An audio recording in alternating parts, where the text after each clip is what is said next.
This video is made for comedy purposes only. I ain't trying to be rude, but it's comedy, so you know, look at this thing I made. What? I don't know. I think they had to pry my hands from the plane and cross my heart. And there we went. And I don't. Okay, maybe Inside Edition has a few more problems to work out than their unnewsworthy videos, but YOLO. What?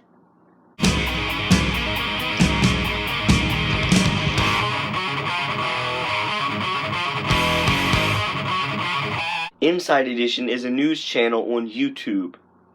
It being a news channel, you would get the sort of mainstream headlining stuff, such as this one person who decided to they dropped a burger bun in Burger King, wiped it on the floor, and put it back on the sandwich. But, like, stuff like that, murders, you know, headlining stuff for a news channel. But, I think Inside Edition doesn't know what stuff is newsworthy and what stuff isn't. I'm going to show you some examples. This first video I have is titled, Why Blowing Out Your Birthday Candles Might Be a Bad Idea. Let's take a look. I need my glasses, I can't. It's a time-honored tradition, blowing out the candles on your birthday cake. But when you hear what's sometimes left behind when those candles go out, you might decide against having a piece of cake. What, are the candles, like, make a toxin on the cake that I need to know about or something? Like, this is catching my interest. Diane McInerney with the Inside Edition Cake Test. It's a great American tradition, blowing out the candles on your birthday cake. But is that really a good idea? Well, technically he didn't blow it out, he sneezed it out. Happy birthday! Here at Inside Edition, it's a birthday celebration, and the office is throwing 25-year-old Alyssa Bonito a party. Ooh. I'm good. It's hard to tell, but Alyssa is feeling a bit under the weather. She's been coughing and blowing her nose all week. Please tell me, what is this strange effect that the blowing the candles out gives? Sometimes when you're sick, you don't look it, but you feel it. So we got to wondering, when you blow out those birthday candles, do you also send thousands of germs onto the cake? Wait, we're talking about germs? So, no crap. To get an idea how germs can travel, we put this cake under an ultraviolet light. This is how it looks before we blow out the candles. Then, using a fluorescent powder, I blow out the candles. Just look at the difference. The fluorescent marker shows how a single breath can blow germs onto a cake and lead to possible contamination. So, you went through that much effort just to prove that your breath has germs in it. Whoa, you went to kindergarten. So what about Alyssa's cake? First, we swabbed the cake for bacteria before Alyssa blew the candles. Why are you swabbing the cake? If you're sick, don't blow on the food that other people will eat. We swabbed again afterwards, then sent them off to a lab to see if Alyssa's cold infected the birthday cake. Why you gotta waste a lab's time with this bull crap? Of course it infected the cake. You're sick and you breathed your germs all over this public cake. No crap, it's going to infect it with your cold that you have at the time of blowing on the cake. That is food that people eat. And then we'll get sick because you blew. 4 weeks later, Alyssa, are you ready? I'm ready. We have the results. All right. Here's what we found. 8 different types of bacteria, including one called Staph aureus. It can cause skin infections and potentially dangerous, life-threatening pneumonia. Oh my God, that is not good. Okay, maybe they over-exaggerated the symptoms of a cold. If she had the kind of cold that would cause her to have coughing and sniffles, I don't think you could get pneumonia from eating the cake that she breathed on. But still, what did you expect to be on the cake? I need to think of a punchline. That's really bad. Skin infections and pneumonia, you said? Yes. Wow. Pretty shocking. Yeah. And how many germs wound up on the cake? Before the candles were blown out, according to the lab, the bacteria count was 0. That's actually surprising. I mean, I expect bacteria to be everywhere, some harmful, some not, but you got a clean AF cake, man. After the candles were blown out, the amount of bacteria, according to the lab, was so high, the lab stopped counting after 5,000. The lab told us it was too numerous to count. The lab just gave up. They're like, why is this stupid news thing wasting our time on sending us cake germs? But as you saw, they linked a video. A dog miraculously survived a 6-story drop.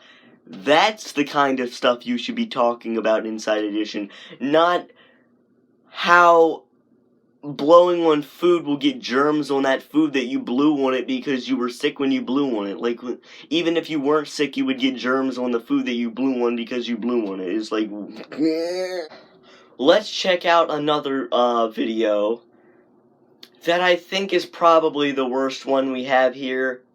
This one's called How Uneaten In-N-Out Burger Wound Up in New York City. This one's a doozy.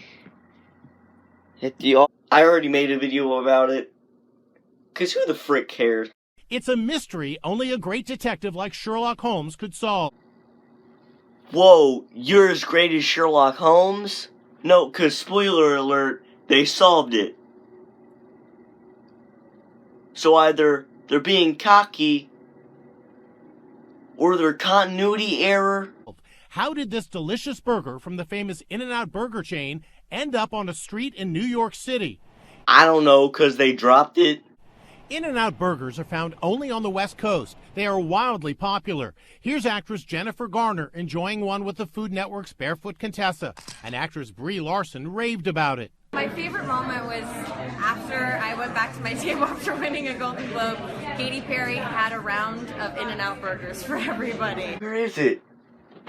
Dang, I can't find it. I can't find the fricks I give about this interview. But this photo shows a perfectly wrapped double-double discovered in the wee hours of the morning 3,000 miles away in Queens, New York. Hey, burgers can't fly. Yeah, oh wow, the person who dropped the burger has access to a plane. Lincoln Bohm and his wife Dara Katz stumbled upon the find and posted it on social media. It just didn't make sense. And the reason it didn't make sense is because the burger just looked so perfect. What? You know, it kind of baffles me that, you know, you're walking on the side of the road and you see a burger that someone dropped. Just laying on the side of the road. Okay, someone dropped the burger, didn't pick it up and eat it because ew, it fell on the freaking ground. Okay, you don't think, huh? Why would someone just leave a perfectly uneaten, untouched burger on the side of the road, just laying around? I gotta tell the entire internet and news about this random freaking burger I found. Well, the mystery has now been cleared up. A 16-year-old teenager named Helen Vivas reached out to the couple with this message. Hi, this is actually my burger. You may not believe me. Why would I not believe you? And why would I have to believe you? What is so important about this freaking burger? Please tell me. And then when I started asking her follow-up questions, all the answers kind of fell in line with the timeline that I'd mapped out. What kind of freaking timeline do you have to map out about a burger you found on the side of the street? Oh yeah, he's getting like them thumbtacks with yarn going to different pictures. He's like, so the burger is this woman, and like, it's not an you don't have to do a Sherlock investigation to figure this thing out. It's not they said at the beginning of the video, this is so complicated only Sherlock Holmes would figure it out. Sherlock would slap his knee laughing so hard at this crap. Why? As proof, she actually sent this receipt showing she purchased the burgers the night before in San Diego before flying home to New York. Why do I need this information? Frick. She even included JetBlue flight information to confirm the timeline. What did he, like, send her his conspiracy theory about her burger? Helen says she loves In-N-Out burgers. Before boarding the flight back home, she bought 4 of them so she could enjoy them back in the Big Apple where they're not available. She ordered them without sauce so they wouldn't get soggy on the long trip. Okay, the common sense thing to do when you're legally smuggling 4 In-N-Out burgers across the country. You get them without sauce. When I boarded on the plane, I just sat on my seat, kept the burgers in the bag on my lap the entire flight. Was she forced to give this much detail? Like, why would I need to know that you sat down in your seat? That's what a seat's for, by the way. And then you put your burgers in a bag on your lap. Was she, like, why? When she landed at JFK Airport, she rushed to catch a bus, and that's when one of the burgers fell out of the bag. Oh my, it's all fitting together now. Excuse me. As I got onto the bus, I felt the bag become a lot lighter, and the In-N-Out burger was just missing. Oh my god, that's how dropping stuff works. Also, humans come to rescue a whale in distress. That is the kind of stuff you need to be talking about Inside Edition. That's the kind of stuff a news channel should talk about. Not make a documentary on the history of a burger you found on the side of the road. You get my drift? I genuinely never thought we were going to get an answer to this thing. I thought it was going to be like just one of those mysteries that I take with me to the grave.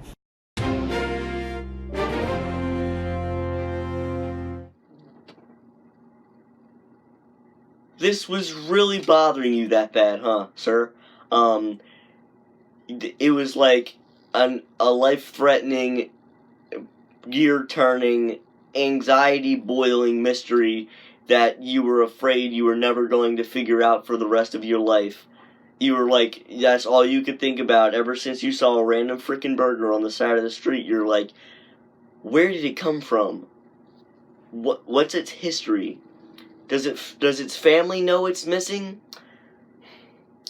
Who would have done such a horrible thing as to drop such a weird burger? But anyway, ladies and gentlemen, there are 2 more videos I would like to talk about, but based on other channels doing this exact same thing of what I'm about to do, I'm going to split it up into 2 parts. What? 2-parter, B-hatch.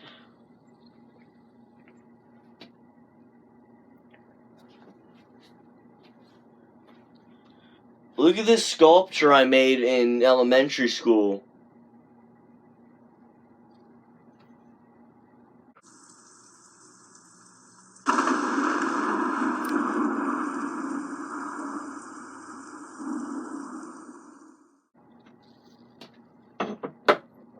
I have other sculptures too. This one's supposed to be Nemo. And then I don't know what the heck this is.